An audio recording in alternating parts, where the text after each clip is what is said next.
Welcome to Tech It Out Live and presented to you by Tech It Out Studio, the science reporting team here in CGTN. I'm Yan Zhao, and today we talked about climate change, which occupied the headlines around the world, not just because UN Climate Change Conference or COP26 just wrapped up in Glasgow, but also because the impressions of floods, forest fires, storm damage, heat waves in all parts of the world are too intense for humanity not to be aware that the consequences of climate change are hitting with full force. So today, I'll be joined by climate scientists from both China and the US to talk about this issue. First, Professor James Hansen from Columbia University, who's a pioneer researcher in this field and is best known for his first sounding the alarm of global warming in the 1980s.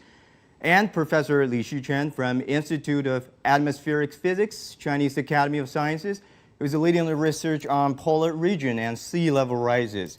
And we're also thrilled to have Professor Li Jing from Peking University. I know you've been working with Professor Hansen back in the States, and now she continues her research on pollution here in China. Welcome, everyone. We're very happy to provide this platform for old friends and old colleagues to get together, get reunion, especially during this hard time of COVID-19 epidemic. Okay, how about we started, Professor, how about we started with you? How about we start with the UN COP26? I really like to hear your takes on this event. I'm following your Twitter. I know you've been watching this. What do you think about this meeting? Was it a successful meeting? Well, you know, it depends on your expectations. In the past, I've been pretty critical because if you expect the COP meetings to be a solution, then we're disappointed. But there are useful things that came out of the meeting. For example, agreements to try to limit methane emissions and agreements to try to limit deforestation and encourage reforestation. And of course, each country tries to have a plan for how they will reduce future emissions. And it's useful for that to occur. But it's not going to be the solution to climate change. And when the British Prime Minister, Boris Johnson, concluded that it was a successful meeting and we have saved the chance to keep global warming below 1.5 degrees Celsius, that was absolute nonsense. We already, it's guaranteed that we will pass 1.5 degrees Celsius because the planet is now out of energy balance. It's already warmed up 1.2 degrees Celsius and it's out of balance. There's more energy coming in from the sun than going out because of the increase in greenhouse gases. That's the problem of the delayed response of the climate system, which, you know, we understand pretty well. And there's enough warming in the pipeline to pass 1.5 degrees Celsius. In fact, it will be very difficult to avoid passing 2 degrees Celsius. So that just may not be understood by some of the major politicians. It's a harder problem than you think because of the delayed response of the system. Okay. In the previous we talked about the China and the US. I want to talk about these two countries specifically. What's your takes on the performance of those two countries on the COP26? Well, you know, it was the whole issue. We're on the whole issue. Yeah. Mm-hmm. First, with regard to COP26, the best thing, I think, was the telecon between President Xi and President Biden, where President Xi called him my good old friend, or something. Yeah. Which it's very important that the relations between China and the US be friendly because it's these two great powers are going to determine the future of the planet.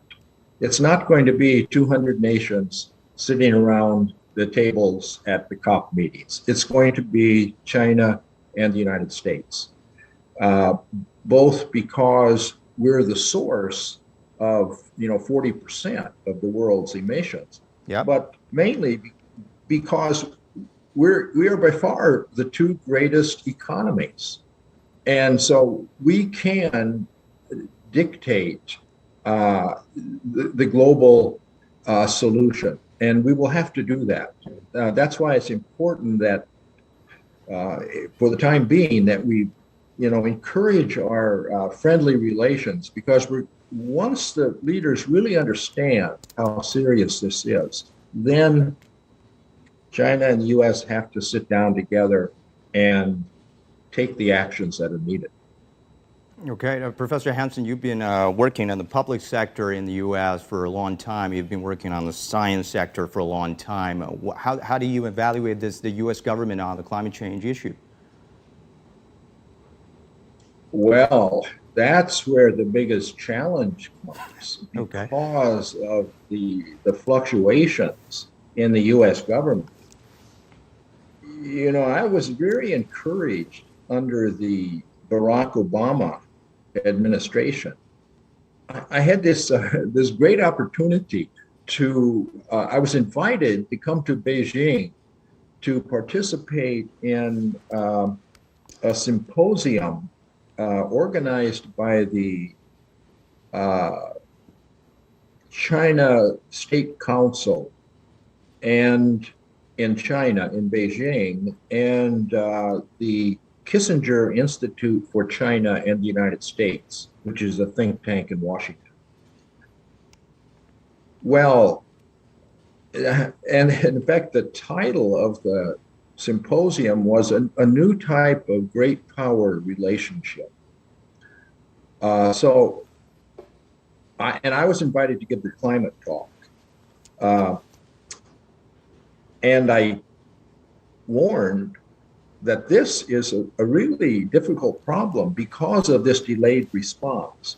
The fact that we can set up a situation in which young people will inherit changing conditions that could be out of their control. The rising sea level, for example, depends on the stability of the ice sheets. Mm-hmm. And the warming at low latitudes is going to make it uncomfortable in low latitudes, in the tropics and in the subtropics in the summer, so that you can't work outdoors. So that's what we call the existential threat. If we set in motion future sea level rise large enough to take out coastal cities where most of the large cities are, then that's what we have to avoid. And we're going to need to, what the science tells us is that if we burn all the fossil fuels, we guarantee we have those problems. We know from the Earth's history that if you double and quadruple the CO2 in the atmosphere, sea level will be many meters higher, and we will lose our coastal cities. So it's a big challenge, and it tells us we need to move to clean energies. We need to move off of fossil fuels on the long run. You can't do that instantly. It's going to take several decades, but we need to do that. And that that was basically what I said. What was the attitude of the Washington from your perspective? What's the attitude from the Washington, D.C.? You mentioned about its fluctuation about the U.S. government on this issue. I think I understand what you mean about different administration might have a different attitude. You want to talk a little bit more on this? Yeah, as I'm sure you're aware, when we went to the next administration, the Trump administration, it just was anti-science. He said global warming is a hoax. Yeah. So we can't go from that fluctuating like that and have effective relations with China and solving the problem, because it's decadal timescale problem, decadal and century timescale problem, and the solutions take decades. That's why the President Xi says, well, by 2060, we may be able to be basically off of fossil fuels. It takes at least that long. Mm-hmm. We know that from the history of prior changes from fuels, from wood to coal to oil and gas, that infrastructure takes decades to change. Yep. So we need a consistent policy, and so it becomes a real challenge when you've got fluctuating government. Yeah. As Professor Hansen said about U.S. and China position in the climate change and science, I want to know, what about action? Let's talk to Professor Li Xichen. What do you think about this, the action here in China?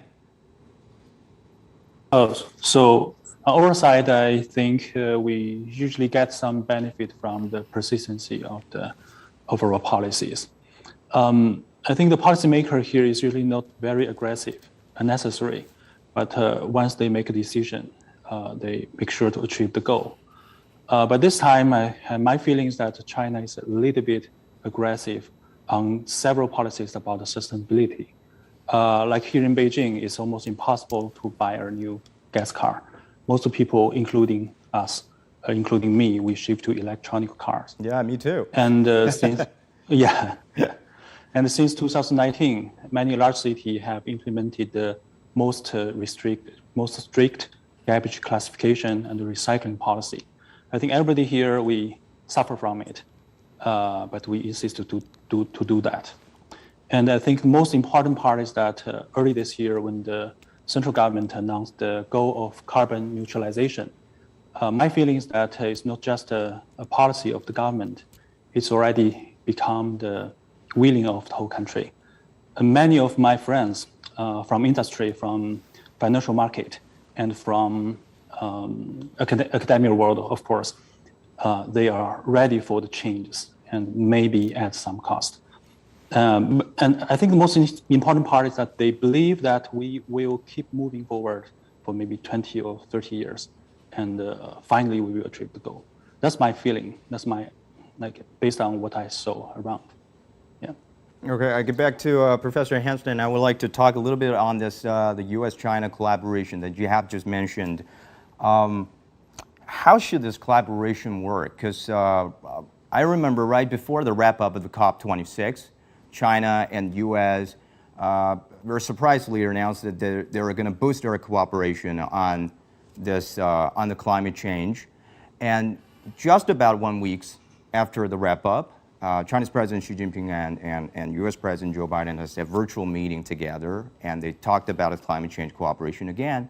So how does this collaboration work? Because or specifically, which section, because that was to be a very wide range of collaboration, which section would be the good place to start? Yeah, that's a good question. And that's really the important issue. Now, I'm a scientist, Yep. basically, and Gene Lee is a scientist. We can cooperate as scientists on our research, and that's one level of cooperation, which I think is useful because we need to have a common understanding of climate change and what the threat is and what needs to be done. But but the solution then requires much higher levels of government interactions and actions. That's why I felt that it was such a fortunate opportunity to talk with the China State Council. But the funny thing about that meeting was that after the meeting, we went to just factories that were making solar panels and factories that were making windmills. So the renewable energies. We also visited some of the largest cities in China and listened to the mayors tell us what they were doing. and that included more effort to do renewable energies. But when they showed the graph, their coal use was still going up. And that's what we're going to have to phase out. So when I got to the airport on the way at Beijing, on the way back to the United States, I sent an email to Richard Lester, who's the chairman of the nuclear engineering department at the Massachusetts Institute of Technology, and said, why don't we try to have a meeting with Chinese experts and American experts at the East-West Center in Hawaii, because I had organized meetings there before on air pollution with Chinese and Indian scientists and European and American scientists. But the point was that renewable energies are a big part of the clean energy solution, but they're not enough. They have to be complemented with baseload power that's there 24/7. And the options for that are nuclear power and fossil fuels, hydropower, but that's limited in amount. So my inference is that we need to develop modern nuclear power, which is inherently safe and more efficient than the 50-year-old nuclear technology, which is being used in the United States and much of the world. Anyway, we organized a workshop. It turned out that my friend Junji Chao at Xi'an, he's a world expert on aerosols and climate. He offered to host the workshop in China. And we did have the workshop there and came up with some good suggestions for possible cooperation between the United States and China on advancing the newest nuclear technology. And we published an article in Science magazine on that. But then when President Trump was elected, he cut off this sort of cooperation. So it looks like we're going to be going our own ways. I was very happy to see President Xi's announcement that China plans to build 150 nuclear power plants, because I don't see how you can get off coal without the help of modern nuclear power. And it would be best if we work together. We could do it faster, I think. Okay. But it's a challenge. That's right. As development of the renewable energy is the priority for biggest goal, for big goals to the carbon for carbon emission, to solve this problem of carbon emission. And now let's get back to the research and science of the climate change. I got this a question for all three of you experts, because we have been told that the climate change will have a very huge impact in our lives, but what specifically are those impacts, and especially those that has been ignored by public? And all three of you might just tell us something. I mean, I'm pretty sure that you scientists know something that we didn't know, right? Maybe we'll start from you, Professor Hansen. Well, I've been doing too much of the talking. Don't you think the others should? Okay, yeah. How about Shu-Chen, you want to talk a little bit about the sea level rise? I think that will be the huge impact for the people who live in the coastal cities. Yeah. So that's a very interesting question. Actually, right now, I think the global sea level rise, the annual, so this global sea level rise is about 3 millimeters per year on average. It means that if we keep this ratio, keep this sea level rise rate, by the end of this century, the global sea level will rise less than half meter. It sounds okay, but I really hope to draw the attention to the following realities. In the past 10 years, this rate has been accelerated by about 3 times. So we actually don't know what will happen next year. Will it be faster, or how fast it will be? We never know. And more importantly, 2 pieces of ice sheet, the West Antarctic and the Greenland ice sheets, their bottom, the bedrock is actually below the sea level. You can imagine there are 2 big pieces of ice just inside the ocean. They are actually unstable, just like Professor Hansen just said. So we actually don't know whether they will melt or collapse totally someday in the future.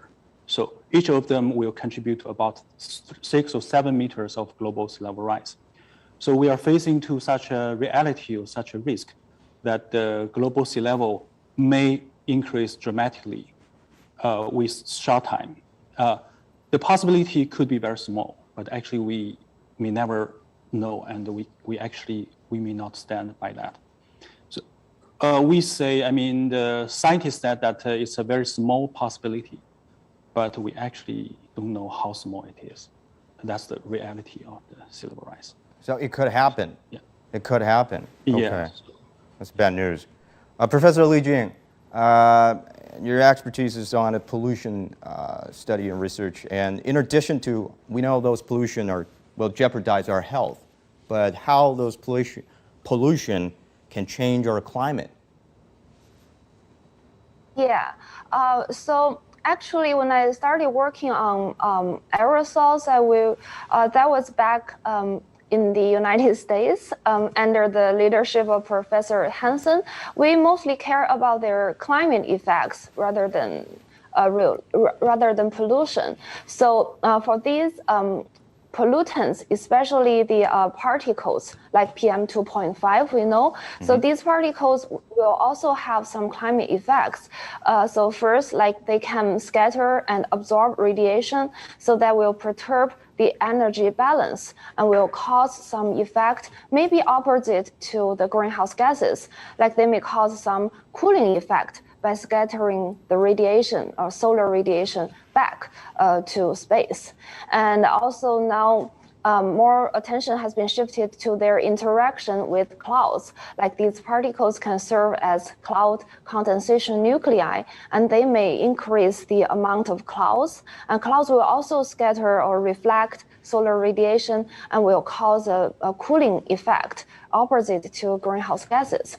So, well, the overall effect is cooling, but it's very uncertain. So Professor Hansen and I and several other scientists just collaborated on a review paper on this. So it seems that these aerosol effects are the most uncertain part for future climate projection. So that means if we want to know exactly how much the climate can warm by the end of the century, this the aerosol part, the impact of aerosol part on climate must be considered correctly or accurately. Yeah, just okay. Yeah. No, go ahead. Yeah, just after I came back to China, so because pollution is much more severe at that time than the United States, then these aerosol particles, they also serve as pollutants. So that I started work on pollution a little bit. But the benefit is that pollution is kind of immediate compared to climate change, which is relatively long term. So the benefit is we can reduce pollution, and at the same time that may help us mitigate climate change. Yeah, that was something new for me. We didn't know that pollution have an opposite, do the opposite to our climate. We just know the greenhouse gas will keep us warmer, and now the pollution is getting us colder. So is that kind of a balance for? I know that's a silly question. Is that some balance? No, it's not silly at all. We don't know exactly whether we can. Seems we cannot balance because the effect of aerosol overall is smaller than greenhouse gases. Like the combined global mean effect of aerosols is about 1/3 of CO2, and also is regionally very inhomogeneous. So it's not uniform. Like we have a lot of emission here, we may have a larger effect that's much larger than the greenhouse gases, but for the clean areas, there may be no effect at all. So it's really very difficult to quantify. So it's really hard to conclude where maybe we can balance, or they are on different scales. Yeah, it's very. Yeah, I know. I mean, getting warmer, getting cold, they both seems not like a very good news for us, huh? So, Professor Hansen, I have another question for you. Yeah. Yeah. Could I comment on that? I was the director of the Goddard Institute, the NASA Goddard Institute for Space Studies for more than 30 years. Yep. And it's located on the almost on the Columbia campus, Columbia University. And we've had students from Europe, from the United States, and from Asia. And of all those students in 30 years, Jean Lee was the best student. I had these scientists working at the Institute, and I tried to get them to publish papers. They're too slow. And then Jean Lee starts to write their paper for them. Then they get going. So she was very useful for me to get my scientists to work faster. Well, Professor. But let me also say one thing about the sea level. IPCC says sea level rise will be, less than 1 meter probably in 100 years. But I'm not so sure about that. Because if you look at IPCC is the Intergovernmental Panel on Climate Change, which reports to the United Nations. But if you look at the history of the Earth, when ice sheets have become unstable, it becomes an exponential process. And sea level goes up several meters in 1 century. That's the way it's happened most of the time in the Earth's history. And, we published a paper in 2016, which included Junji Chao as a co-author, in which we concluded that if greenhouse gases keep going up rapidly on a business as usual scenario, that we're likely to shut down the overturning ocean circulations.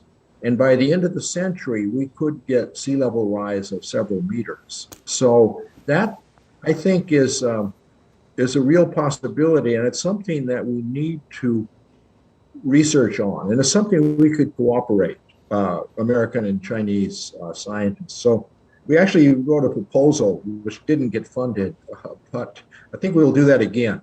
Okay. And I will be asking some of the Chinese scientists to cooperate with me on the proposal. Yeah, Professor Hansen, we have observed much more extreme weather events in the recent years. I think that was one of the biggest impacts in our life caused by the climate change. But is there scientific evidence to confirm that the climate change is the main cause to those extreme weathers? Is there any possibility that those events are just randomly happened? Well, any individual event is difficult to attribute to climate change. But if you look at the statistics, the physics is really pretty simple. As the atmosphere gets warmer, it holds more water vapor. And water vapor is the fuel for storms. And the amount of water vapor goes up fairly rapidly as the temperature goes up. So when you do get rain, you can get much heavier rainfall events, so you can get greater floods. On the other hand, at the times and places where it's dry, the increased heating causes more evaporation, so it makes the dry conditions even stronger.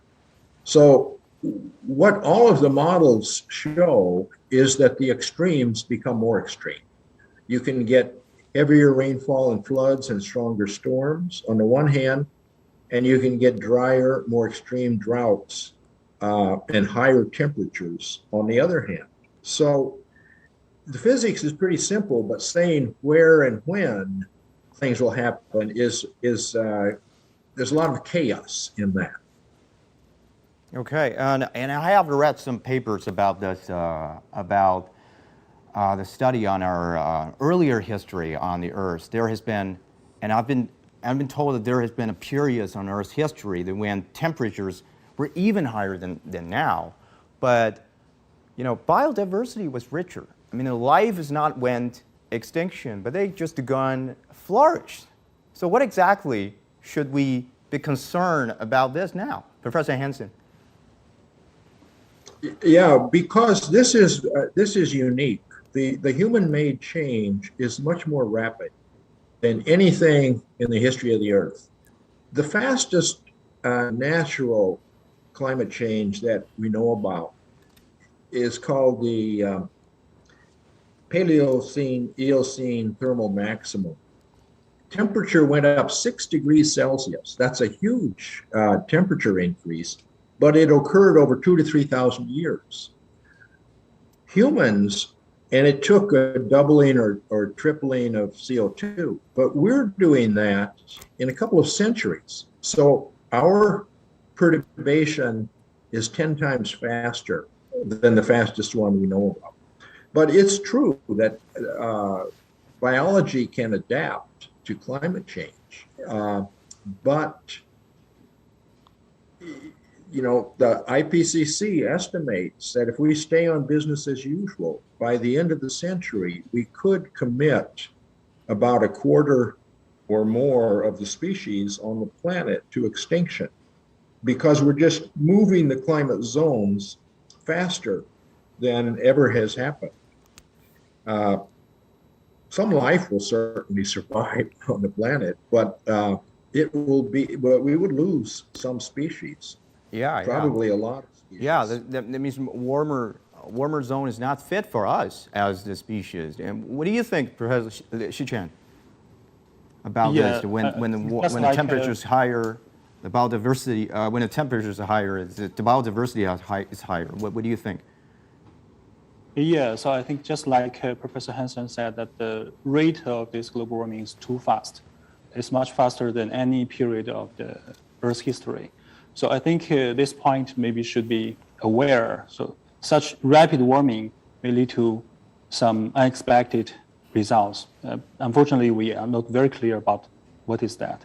And the other thing is that, so I think human being might not be like this kind of very warm, very hot Earth. So we don't have enough time to get used to this environment. I think that's the, yeah. Yeah, so let's just move to Professor Li Jing. You've been working with Professor Hansen, and you've been working between the public sector, you've been working with policymakers as a scientist. You want to share some of your experience to work with policymakers? How to connect the research that has been made by scientists with the policy that will be put into action? What's your experience to share with us? Yeah, actually, I personally do not have a very close working experience with policymakers. I hope to do that, but maybe not yet. But I think there are some good examples in China that scientists and the policymakers, they are closely connected, and some policy can be implemented very fast. Professor Hansen and Shichen, they both mentioned some of these aspects already, like the nuclear power stations and also the garbage recycling policy and also the carbon neutralization. So these all have scientific basis. From my experience working in the pollution area, I think this action is also very fast for policymakers. As you can experience in Beijing, pollution level is going down very fast in these past 5 years. So China has implemented this clean air action in 2013. So the basis is that scientists have found many sources have contributed to the pollution, so they can directly change the fuel level, like they can shift those coals to gas, and also shut down some heavily polluted factories or so these are all based on scientific research, and it turns out to be very effective. And also, like the central government, they have several very big projects or very big fundings for pollution-related research. And these projects, they all turn out to be reports to the higher level policymakers. So they really consider the opinion of scientists, and they do things to address these problems. And the effect we see now is that the area is becoming much better. So this is, I think, a very good example in communicating with policy. And also for public communication is also important, because to communicate with public, the policymakers will also hear the voice of most of the, not only the scientists, but also the public, and that will also help to push forward these policies. Yeah, the public engagement is always the priority. Professor Hansen, you've been working for NASA for decades and work with the government sectors. How to ensure that there is no decoupling in between the science research and policy making? What's your experience? Well, you know, I have been, I had the opportunity to work with utility managers, the people who have to keep the lights on,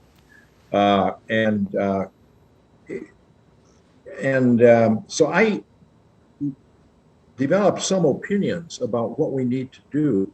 And you know, the very interesting thing, when I came to China, when we had this workshop on nuclear power at Hainan,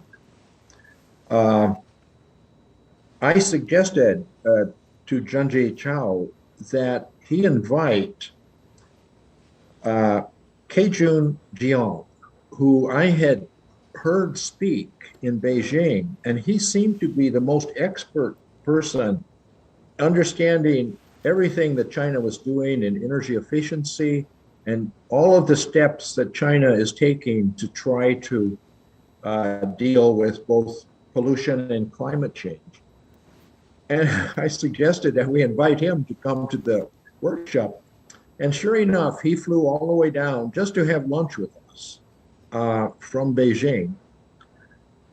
And he agreed with me on the most fundamental thing that's needed, and that is to make the price of fossil fuels include the cost to society.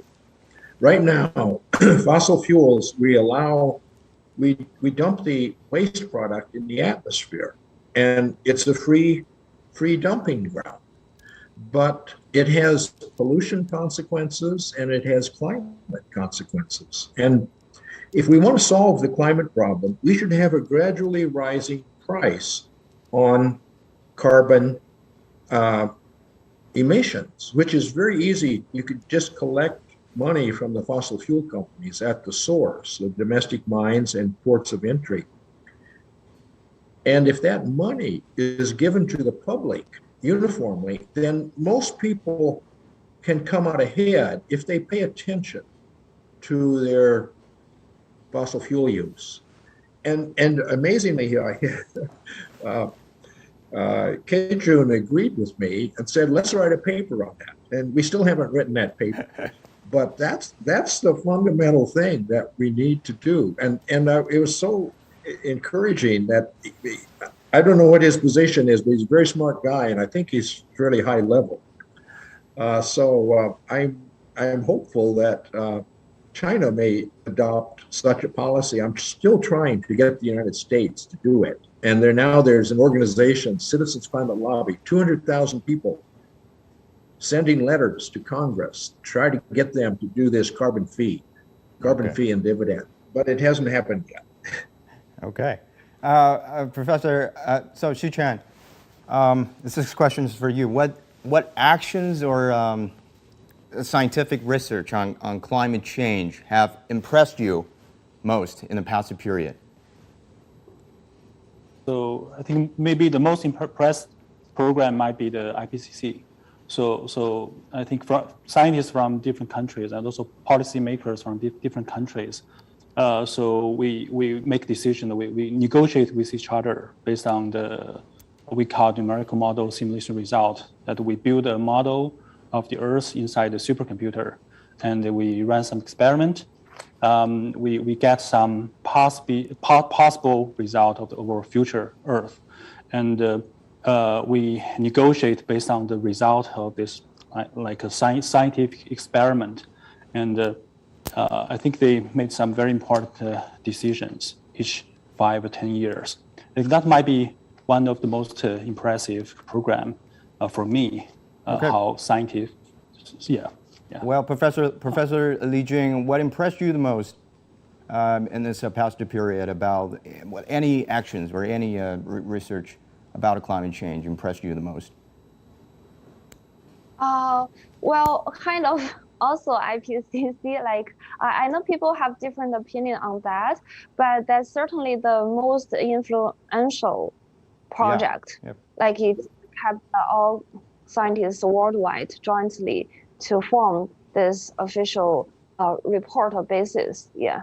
There may be several other workshops or organizations and organized to address the climate change problem. Like I'm the young scientist representative of IAMAS, like International Atmospheric Science and Meteorology and Atmospheric Science Association. So this association jointly also have several, because it's an international organization, so we also organize some workshops and also webinars and some publish some jointly review papers addressing climate change. So all kinds of these organizations, I think, will have very good work and have made great progress. Okay, thank you, Professor Li Jing, and thank you for all three of our guests today for this very, very informative conversation. Professor James Hansen from Columbia University, Professor Li Xu-Chen from the Institute of Atmospheric Physics, CAS, and Professor Li Jing from Peking University. Appreciate that. And also, we thank you for watching this and being with us today. We'll see you next time, and have a good weekend. Bye for now.